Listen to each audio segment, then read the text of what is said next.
Psychologue en podcast, un balado qui aborde l'actualité psychologique, une présentation de OK Ensemble, votre école de psychologie web. Ici le Dr Paul Simard, psychologue, et bienvenue dans l'épisode du 30 septembre 2022. En cette journée internationale du podcast, je vous présente un court extrait d'une entrevue que François Legault a donnée à Paul Arcand à la radio qui va comme suit. Il y a des postes actuellement qui sont affichés, qui sont pas comblés. Donc, ça prend 3 ans d'université, former un psychologue, une psychologue. Oui, mais juste dans ce domaine-là, là. OK, on arrête tout. On va faire une petite pause sur cette déclaration. Pour entendre l'intégrale de l'entrevue de François Legault en rattrapage avec Paul Arcand, je vous invite à visiter le site web de 985fm.ca. Alors que la campagne électorale provinciale se termine dans 3 jours, j'ai vraiment l'impression qu'il y a un gros problème de compréhension de la part de M. Legault sur les enjeux de santé mentale au Québec. Lorsqu'il est mention de postes actuellement disponibles et de 3 années de formation, eh bien, je vous dirais que les 2 affirmations sont fallacieuses. Je vous fais une petite définition de qu'est-ce qu'un raisonnement fallacieux. Un raisonnement fallacieux est un raisonnement incorrect qui a pourtant une apparence de validité logique. Lorsque François Legault dit « Il y a des postes actuellement qui sont affichés, qui sont pas comblés. » Oui, c'est vrai, il y a beaucoup de postes de psychologues qui sont affichés dans le réseau public. Mais M. Legault semble ignorer qu'il y a un exode des psychologues qui quittent le réseau public pour se diriger vers le privé. Alors même si vous affichez des postes, si ceux déjà présents quittent le navire, peut-être que le problème n'est pas dans l'affichage de postes. Il y a quelques mois, j'ai voulu tester la validité d'ouverture des 13 postes disponibles dans mon secteur de la Ville de Québec. Donc j'ai procédé à ma mise en candidature pour entrer dans le réseau public. J'ai eu une entrevue avec des gestionnaires administratifs qui ne comprenaient pas la réalité du travail de psychologue manifestement dans l'entrevue et j'ai été refusé sans explication. Je peux comprendre que les évaluateurs présents lors de l'entrevue n'aient pas apprécié certains de mes commentaires, comme par exemple dans certaines mises en situation qui demandaient de préciser qu'est-ce que je ferais moi comme psychologue et clinicien face à des interventions complexes.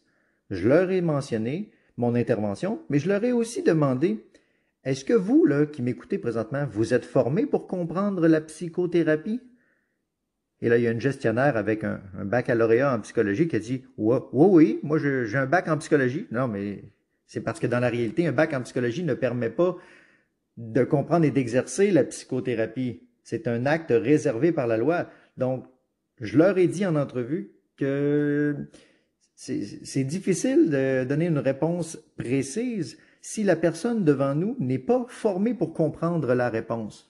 Donc, je peux tout à fait comprendre qu'avec ce genre de réponse, ma candidature a conduit à un refus de m'inclure dans le réseau public. Par contre, j'aimerais vous rappeler qu'il y a beaucoup de gens, de professionnels de la santé, qui préféreraient rester dans le système public et qui vont quitter vers le privé, vraiment pour des raisons de qualité de vie. Pas le salaire, M. Legault, ça c'est pas l'enjeu principal. La qualité de vie, la reconnaissance de la compétence professionnelle, valorisation de l'autonomie professionnelle, savoir laisser les professionnels faire leur travail.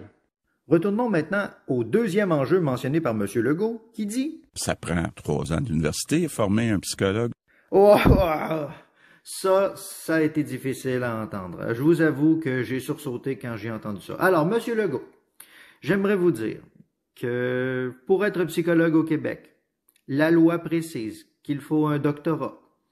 Et ça ne prend pas 3 ans faire un doctorat en psychologie. Ça prend environ 4 à 7 ans. Et avant d'être admis au doctorat, il y a un baccalauréat en psychologie qui, lui, prend 3 ans. Donc, peut-être que vous pensiez qu'avec un baccalauréat en psychologie, on pouvait être psychologue. Peut-être que c'était votre croyance et c'est ce que vous avez voulu énoncer.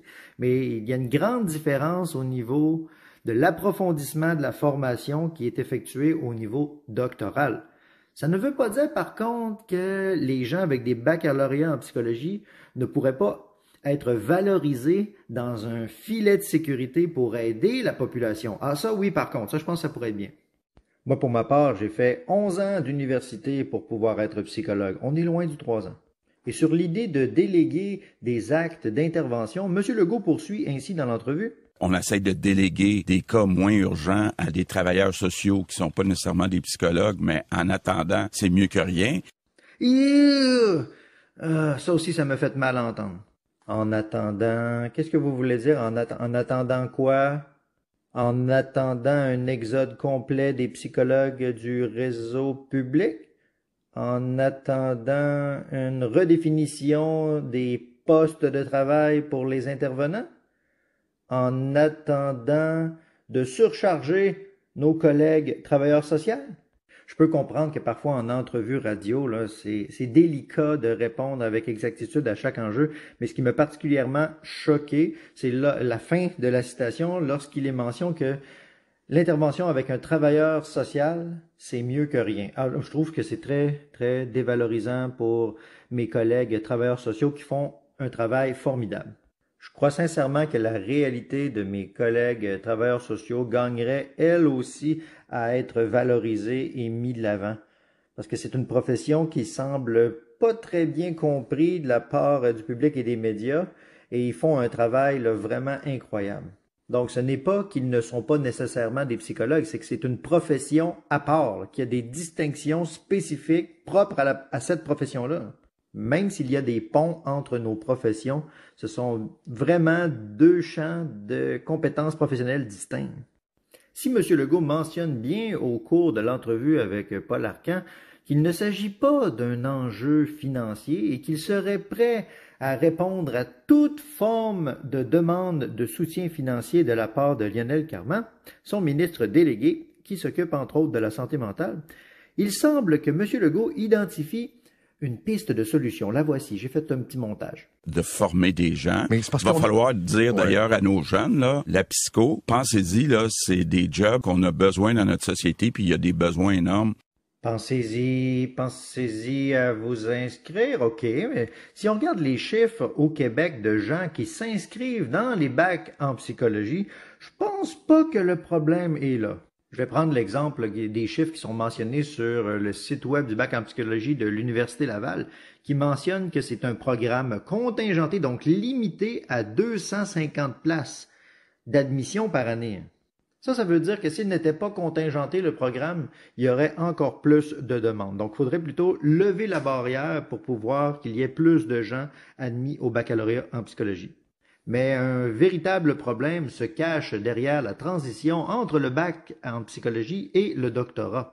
Si je me souviens bien, les chiffres, quand moi-même j'ai fait ma demande d'admission au doctorat, il y avait 300, je crois, personnes admises au baccalauréat et sur les à peu près 120 mises en candidature, il n'en retenait que 30. Donc, un programme contingenté qui bloque certaines personnes accès au baccalauréat, et un programme ultra méga contingenté pour entrer au doctorat qui n'accepte environ que 10 à 15% des demandes d'admission. Donc peut-être qu'une des solutions, ça serait d'ouvrir les portes plus grandes pour l'admission au doctorat en psychologie, mais là, ça laisse la place à toutes sortes de considérations et toutes sortes de réflexions. Je vous avoue que c'est une épreuve quand même assez difficile de passer à travers le doctorat en psychologie, donc il faut être en mesure de démontrer des capacités d'apprentissage, de synthèse, de restitution et d'intervention assez avancées.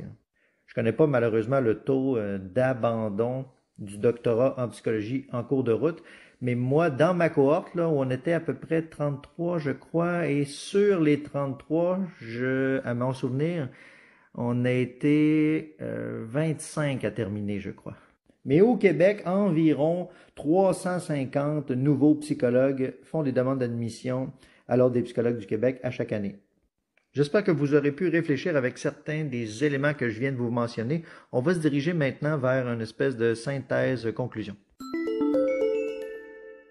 Alors, je ne suis probablement pas au fait de toutes les démarches qui sont faites dans le gouvernement pour valoriser l'aide à la population qui souffre de troubles de santé mentale. Également, il est fort possible que je souffre d'un biais de confirmation ou de cécité par rapport à ma propre profession. Quand j'examine des professions connexes dans le domaine de l'aide, je vois bien que les professionnels en psychoéducation sont de plus en plus valorisés.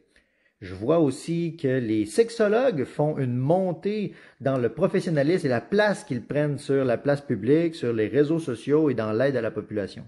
Depuis quelque temps, il y a également des criminologues qui vont venir dans le monde de l'intervention, tout comme des conseillers d'orientation qui font des mises à jour de leurs connaissances en allant chercher ensuite l'accréditation de psychothérapie.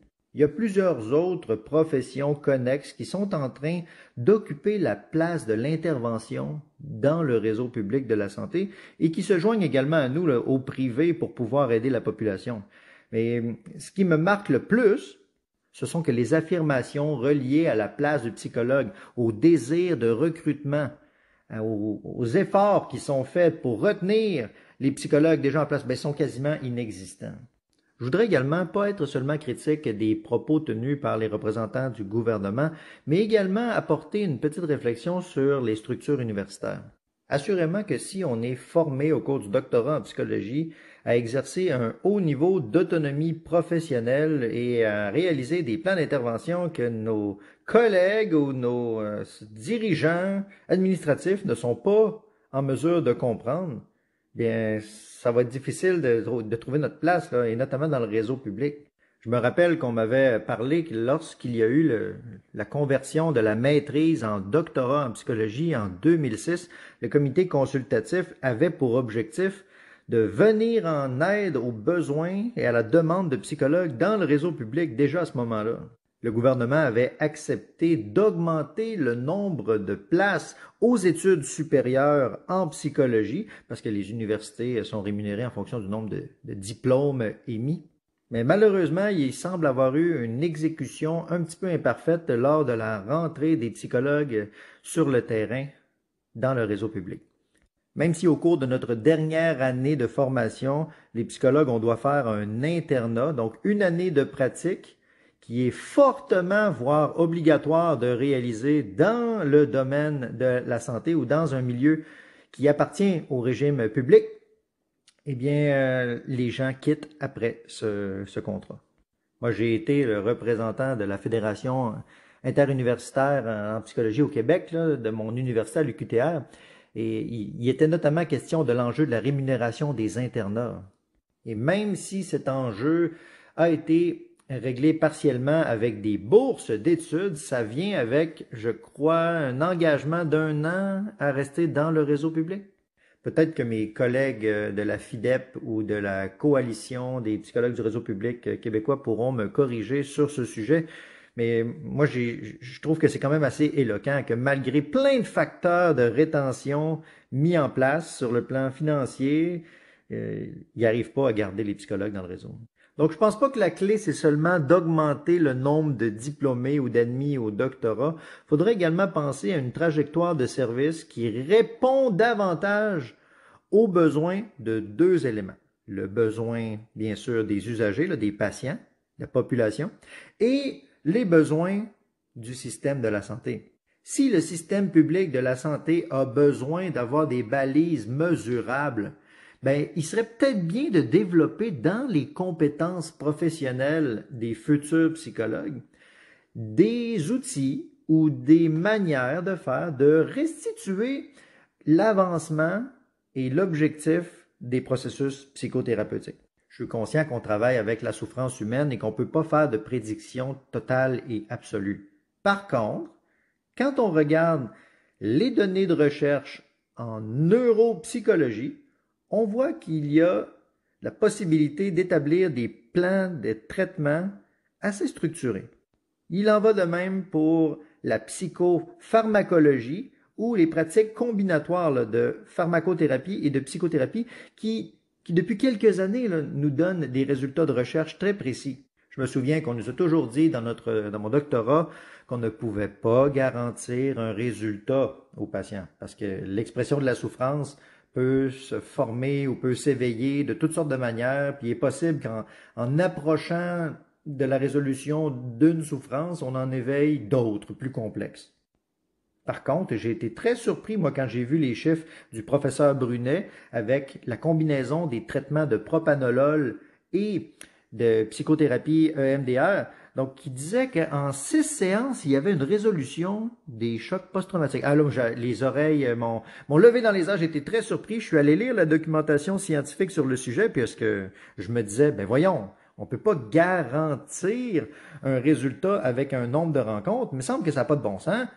Eh bien oui, finalement, cette pratique combinatoire de psychothérapie et de pharmacothérapie semble pouvoir donner des résultats scientifiquement avérés après un nombre limité de consultations. Tiens, nouvelle science.